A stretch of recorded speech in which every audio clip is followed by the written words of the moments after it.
It was traditionally understood that the 70-week prophecy, which predicts the coming of the Messiah, was fulfilled by the 1st century. But more and more people today believe that there is 1 week or 7 years of that prophecy yet to be fulfilled in a coming 7-year tribulation. So is the 70th week still in the future, as some people claim, or has it already been fulfilled? Join me as we find out.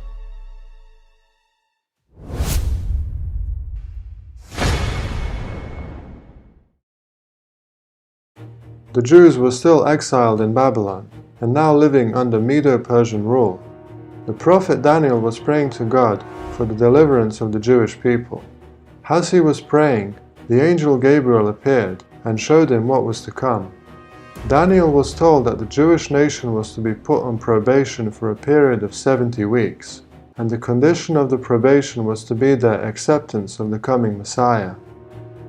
70 weeks are determined for your people and for your holy city, to finish the transgression, to make an end of sins, to make reconciliation for iniquity, to bring in everlasting righteousness, to seal up vision and prophecy, and to anoint the most holy. All the items listed, finishing the transgression, making an end of sins, and anointing the most holy, are referring to Christ's first coming and sacrificial death for our sins. This is what would bring in everlasting righteousness and atone for sin, and all this had to happen within the 70 weeks. Now these weeks are not literal weeks, otherwise it would amount to only 490 days. These are prophetic weeks, and as with other biblical prophecy, 1 day represents 1 year, meaning that these 490 days are 490 literal years. In order to understand when the 70th week was to come, it's important to understand the context and fulfillment of the first 69 weeks, and the angel Gabriel gives Daniel the starting point for the prophecy. Know therefore and understand that from the going forth of the command to restore and build Jerusalem until Messiah the Prince, there shall be 7 weeks and 62 weeks. The street shall be built again, and the wall, even in troublesome times. I covered this in more detail in my video on the 70 weeks in prophecy, but in short, the decree to rebuild and restore Jerusalem was issued by King Artaxerxes of Persia in the year 457 BC. This decree, which is found in Ezra chapter 7, is the only decree that meets all the specifications of the prophecy. It establishes the independence of the Jewish nation, including the appointment of judges and magistrates, and it is the only decree which matches up with the prophesied events.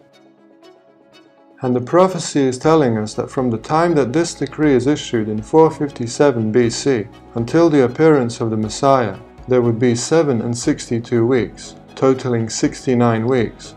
This amounts to 483 prophetic days, or 483 literal years.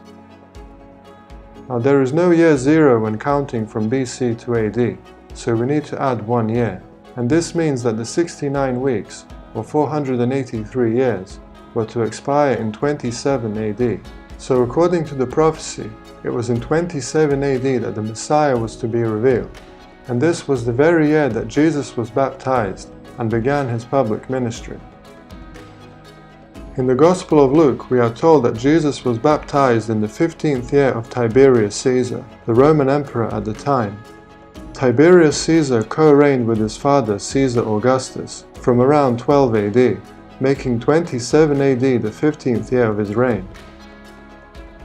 This firmly establishes 27 AD as the year of Christ's baptism, and it also confirms the accuracy of 457 BC as the starting date of the prophecy, as these two events are separated by exactly 483 years, or 69 prophetic weeks. So it was at the end of these 69 weeks, in 27 AD, that Jesus was baptized and began his public ministry. And after this, there was 1 week, or 7 years of the 70-week prophecy yet to be fulfilled. So did this last week immediately follow the first 69 weeks? Well, the following verses tell us. And after the 62 weeks, Messiah shall be cut off, but not for himself. And the people of the prince who is to come shall destroy the city and the sanctuary. These 62 weeks came after the initial 2 weeks, referred to in the previous verse. So this is saying that after 69 weeks, the Messiah was to be cut off, or that he would die. This is a critical point to remember, as it resolves much of the confusion surrounding the final week. The prophecy is telling us that the Messiah was to be killed after the 69 weeks expired in 27 AD. This is a problem for those who would put the 70th week into the future, because as we already read in verse 24, the 70-week period was to include the Messiah's sacrificial death. So as he died after the 69th week, this must mean that he died during the 70th and final week. It bears repeating, the prophecy is telling us in verse 26 that the Messiah was to die after the 69 weeks expired. And in verse 24 it tells us that the Messiah was to die within the 70-week period. So the Messiah must have died during the 70th week, and so the 70th week must have immediately followed the first 69 weeks. And this is cleared up in verse 27, the last verse in the chapter, which ironically is the most misunderstood verse in the chapter, and we will see why. For context, I will again read verse 26, followed by verse 27. And after the 62 weeks, Messiah shall be cut off, but not for himself. And the people of the prince who is to come shall destroy the city and the sanctuary. And now verse 27. Then he shall confirm a covenant with many for 1 week, but in the middle of the week he shall bring an end to the sacrifice and offering. The main point of controversy about the 70th week is regarding who confirms this covenant. In the previous verse, in verse 26, it talks about another prince who would come, who would destroy the city and the sanctuary. But this prince cannot be the one who confirms the covenant, because this is referring to the Roman armies under Titus, who destroyed Jerusalem and the temple in 70 AD. But today, many people believe that the prince who confirms the covenant is the Antichrist. And based on this assumption, they believe that this is describing a 7-year tribulation at the end of time, during which the Antichrist will make a covenant with Israel. Then he will break the covenant and sit in a rebuilt temple in Jerusalem. But the text of the prophecy doesn't mention anything about the Antichrist, or about a covenant with Israel, or about any 7-year tribulation. And if we look closely at the text, it becomes clear that the only one who can confirm this covenant is the Messiah. The covenant which is to be confirmed is referring to the new covenant which was prophesied by the prophet Jeremiah. This is the new covenant which the Messiah preached at the start of the 70th week in the year 27 AD, after he was baptized. And then we are told that in the middle of the last week, he would cause sacrifice and offering to cease.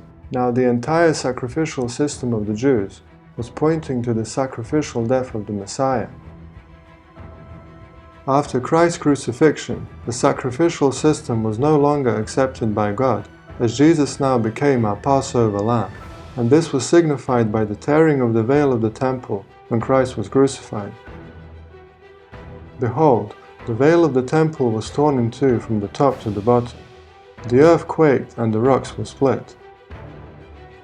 And this happened in the middle of the final week, just as the prophecy described.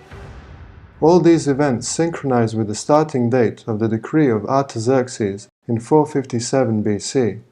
It was exactly 69 weeks, or 483 years, from when the decree was issued in 457 BC until Jesus was baptized in 27 AD. Jesus was crucified in 31 AD, in the middle of the last 7 years.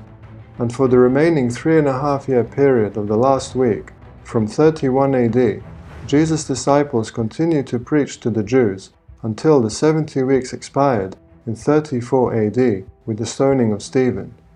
It was at this point that probation for the Jewish nation came to an end. The 70 weeks came to a close, and the gospel went to the Gentiles.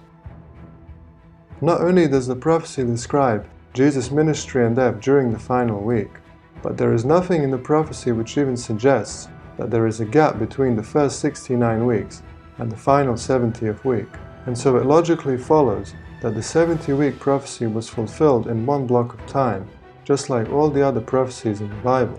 To insert a 2,000-year gap in a 490-year prophecy is without precedent, and it is not supported by the scriptures. And it's important to recognize that the 70 weeks were set aside exclusively for the Jewish people, up to and including the time of the crucifixion of the Messiah. The 70th week cannot be a future time of grace for a literal Jewish nation, because their probation as a nation already expired, and they were judged as a nation in 70 AD for their rejection of the Messiah. Neither the modern state of Israel nor any other nation can claim the privilege of being God's chosen people. God's people today are made up of the body of believers, as Paul tells us. And if ye be Christ's, then ye are Abraham's seed, and heirs according to the promise. And the final part of the prophecy describes the destruction that would come after the 70 weeks were fulfilled. And on the wing of abomination shall be one who makes desolate, even until the consummation, which is determined, is poured out on the desolate. This is describing the destruction of Jerusalem in 70 AD, and not the abomination of the Antichrist. And in fact, Jesus warned of this coming desolation upon Jerusalem. When ye shall see Jerusalem compassed with armies, then know that the desolation thereof is nigh. And it was in 70 AD that the desolator came in the form of the Roman armies, and the city and the temple were razed to the ground, and the desolation was accomplished. So as we have seen, the 70-week prophecy was fulfilled in one block of continuous time, just like other prophecies in the Bible. The prophecy made it clear that Jesus was to die after the 69 weeks, and that he would be killed in the middle of the final and 70th week, which ended with the stoning of Stephen in 34 AD. And once we understand that the 70th week has already been fulfilled, this dispels much of the false prophecy out there, which is based on the future 70th week, such as a 7-year tribulation, a pre-trib rapture, and a future literal temple in Jerusalem. So that brings us to the end of the video. I hope this has been useful to you. I will leave links to related videos in the description below and on the screen. If you have any questions, please let me know. Be sure to subscribe and hit the bell icon to be notified of future videos. Thanks for watching, and see you in the next one.